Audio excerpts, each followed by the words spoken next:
Hello, you guys. I recently posted a video on anti immigration protests on my YouTube channel, and I am amazed by the comments. My goal was simple to spread information about what's going on. I usually make content on, young migrants wanting to move to Australia, about life in Australia. So when people actually asked me to cover these protests, I researched, and what did I find? The immigration numbers are not at all at their record high. They're actually 37% lower. I understand some Australians want a pause on mass migration, and to be honest, that is fair.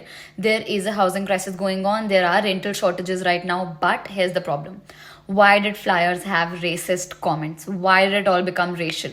That's the issue. And I also find that the same people who were actually, protesting against vaccines and lockdowns back during COVID were kind of the ones behind these protests too. Now, some facts that are people completely ignoring.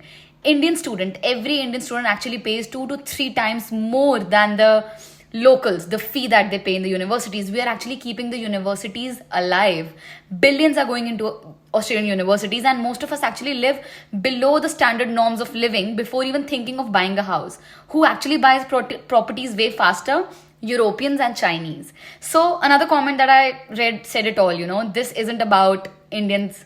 This is actually about white only Australia. The colonial mindset that hates anyone who kind of isn't white, including indigenous people. And these racists actually don't care about facts, stats, or truths. They only want a white only Australia, white only country. And then, yes, I spoke about my people also, about Indians.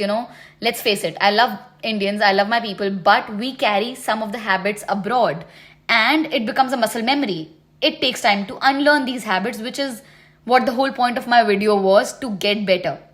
Now, the comments that I received had three patterns. Number one was whites hating on us. No surprise, I was ready for it. They live in their echo chambers, Honestly, I feel bad for them. They have so much emotions for this immigration, but completely void of empathy and compassion. Such a miserable life they're living. Second, Indians fighting amongst themselves, which is what I hate. North versus South, regional versus metro. Stop dividing us. We need unity right now. And third was Indians hating upon me because I picked up flaws on our community. We need to improve. We need to be better. And that's what I do on this channel. Now, at the end of the day, protests will always happen.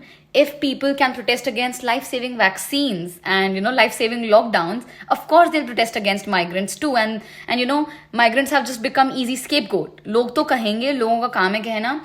For you, my only message is forget the noise, focus on yourself, keep getting better, keep improving. If you're planning to come to Australia, make sure that you are trying to assimilate and become better. That's it. That's all I want to say, and